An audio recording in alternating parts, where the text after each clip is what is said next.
बिस्मिल्लाहिर्रहमानिर्रहीम। अस्सलाम वालेकुम फोर्थ क्लास। कैसे हैं आप बेटा? मुझे उम्मीद है कि आप सब घर में ठीक होंगे। जी बेटा, आज हम लोग मुहावरात करेंगे।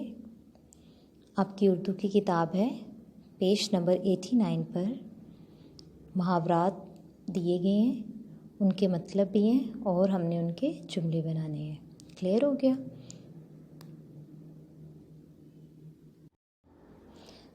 सबसे पहले तो हमें पता होना चाहिए कि मुहावरा किससे कहते हैं। जी ऊपर इसकी डेफिनेशन भी गिवन है। अगर दो या दो से ज़्यादा अल्फाज मिलकर अपने हकीकी मानों की बजाय मजाजी मानों में इस्तेमाल हों तो उसे मुहावरा कहते हैं। जी, जैसे कि मिसाल के तौर पर टसवे बहाना, यहाँ इसका मतलब असल में रोना नहीं बल्कि दिखावे में रोना यानी मगरमच्छ के आंसू बहाना है। स्टूडेंट्स, हम अक्सर कहते हैं कि आप असल में नहीं रो रहे बल्कि टसवे बहा रहे हैं। हम ये भी कहते हैं कि मगरमच्छ के आंसू ना बहाओ। इसका मतलब ये होता है कि जो असल में हमें तकलीफ़ या दर्द नहीं होता जिसकी वजह से हम रोते हैं, बल्कि ये दूसरों को मुतासिर करने के लिए हम लोग रोते हैं। मीन्स टू से ये दिखावे के आंसू होते हैं जिन्हें हम मगरमच्छ के आंसू या क्रोकोडाइल टीयर्स भी बोलते हैं। अब यहाँ पे कुछ मुहावरात गिवन है, उनके मतलब हमने लिखने हैं और जुमले बेटा आप लोगों ने खुद बनाने हैं। पहला मुहावरा है आब आब होना। आब आब होना का मतलब होता है शर्मिंदा होना। आप का मतलब होता है पानी। आप इसका मतलब ये भी लिख सकते हैं पानी पानी होना या शर्मिंदा होना। यहाँ पे शर्मिंदा होना लिखा गया है। आपने बेटा इसका जुमला बनाना है। मैं आपको इसकी मिसाल दे देती हूँ। इसकी मिसाल ये भी हो सकती है कि जब असलम की चोरी पकड़ी गई तो वो आब आब हो गया। इट्स मीन असलम चोरी पकड़ने पर शर्मिंदा हो गया। लेकिन आपने एक बात को जहन में रखना है कि जब आपने मुहावरा बनाना है, मीन्स टू से उसका मुहावरे का जुमला बनाना है, तो बेटा आपने वो जो वर्ड मुहावरा है ना वो अल्फाज इस्तेमाल करने हैं। जैसे कि आब होना, मैंने जुमला बनाया असलम की चोरी पकड़ी गई तो वो आब आब हो गया। तो ये आब आब होना जो मुहावरा है और जुमले में आपने मुहावरे के अल्फाज ही इस्तेमाल करने हैं। मतलब वाले अल्फाज यानी ये जो मतलब है शर्मिंदा होना वो इस्तेमाल नहीं करना। अगला मुहावरा है बाग बाग होना। इसका मतलब है बहुत खुश होना। इसका बेटा ये जुमला हो सकता है कि माँ को जब अपना गुमशुदा बच्चा मिला तो वो बाग बाग हो गई। यानी माँ का बच्चा गुमशुदा था, जब उसको मिला तो जाहिर सी बात है तो वो तो बहुत खुश हुई होगी कि उसका गुमशुदा बेटा उसको मिल गया। तो माँ को जब अपना बच्चा मिला तो वो बाग बाग हो गई। ये इसका जुमला आप बना सकते हैं। आप उसके अलावा खुद से भी कोई सेंटेंस बना सकते हैं। थर्ड है आसमान से बातें करना। इसका मतलब है बहुत ऊंचा बनना। इसका जुमला क्या होगा?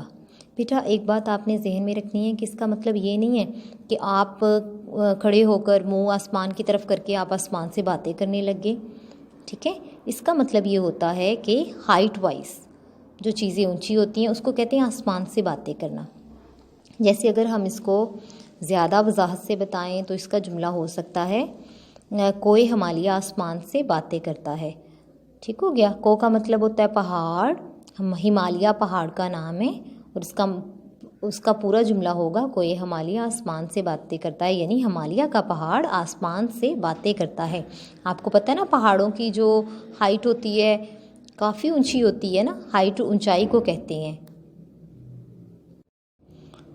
तो बेटा वो अपनी ऊंचाई की वजह से ही जाने जाते हैं। तो चूँकि वो बिल्कुल आसमान के करीब होते हैं, वैसे तो काफ़ी बेटा उसमें डिस्टेंस होता है लेकिन ज़्यादातर वो काफ़ी ऊंचाई पे ही होते हैं ना, तो इसीलिए हम कहते हैं कि आसमान से बातें करना। इट्स मीन कि वो चीज़ जो आसमान से ज़्यादा नज़दीक हो height wise. Next one is टस से मस ना होना। इसका मतलब है असर ना होना। स्टूडेंट्स, इसका मतलब होता है कि अगर हम किसी को किसी बात के लिए कहें, कोई काम असाइन करें या कोई भी ऑर्डर दें, तो जब उस पर किसी भी बात का कोई असर ना हो तो उसको कहते हैं हम टस से मस ना हुई, कि यानी कि उस पर किसी भी चीज़ का कोई भी असर ना हुआ।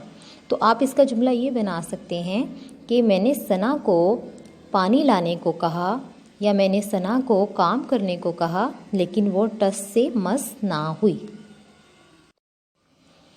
नेक्स्ट मुहावरा बातों में आना। इसका मतलब है फ्रेब में आना। अक्सर बच्चे इतने मासूम होते हैं, इतने भोले भाले होते हैं कि वो किसी की भी बातों में आ जाते हैं। उन्हें यही लगता है कि अगला बंदा बिल्कुल सच बोल रहा है। तो बेटा अक्सर कोई इतनी मीठी बातें भी करता है कि वो सुनने में और कानों में को बहुत भली लगती हैं, हमें सुनने में बहुत मज़ा आता है, लेकिन वो फ्रेबी बातें होती हैं। इसका ये भी जुमला हो सकता है अली मूसा की मीठी बातों में आ गया। इसका मतलब ये है कि अली को आइडिया था कि मूसा उससे झूठ बोल रहा है, लेकिन उसने इतने अच्छे तरीके से उसको कन्वेंस किया कि अली फ़ौरन उसकी बातों में आ गया, यानी उस पर अली की मूसा की बातों का असर हो गया। अगला मुहावरा है बाल बाल बचना। इसका मतलब है मुश्किल से बचना। जी, वहाँ जहाँ पर इंसान बहुत मुश्किल से सरवाइव करे उसको कहते हैं बाल बाल बचा। जैसे इसका ये जुमला हो सकता है कि वो कार के हादसा में बाल बाल बचा, या वो कार के हादसे में बाल बाल बची। ठीक हो गया, यानी बहुत मुश्किल से बची। लास्ट मुहावरा है टसवे बहाना। बिल्कुल वही बेटा जो ऊपर आपको मिसाल में दिया गया है। इसका मतलब है दिखाने के लिए रोना।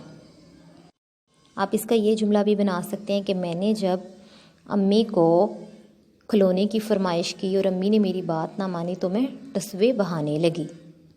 या ये भी जुमला आप कह सकते हैं कि जब भी अम्मी मेरी बात नहीं मानती या मेरी फरमाइश पूरी नहीं करती मैं टसवे बहाने लग जाती हूँ, यानी कि दिखावे के लिए रोने लग जाती हूँ ताकि अम्मी का दिल पिघल जाएगा, नरम हो जाएगा और वो फ़ौरन मेरी फरमाइश पूरी कर देंगी। जी बेटा, आज ये आपके मुहावरात थे, ये आपने अपनी बुक पेज 89 पर करने हैं। होप सो आपको ये क्लियर समझ आ गए होंगे। आपने अच्छे से इनको लिख भी लेना है, याद भी कर लेना है। और बेटा नेटिव का स्लोगन नहीं भूलना, रुकना नहीं, आगे बढ़ते जाना है। फ़ी अमानुल्लाह।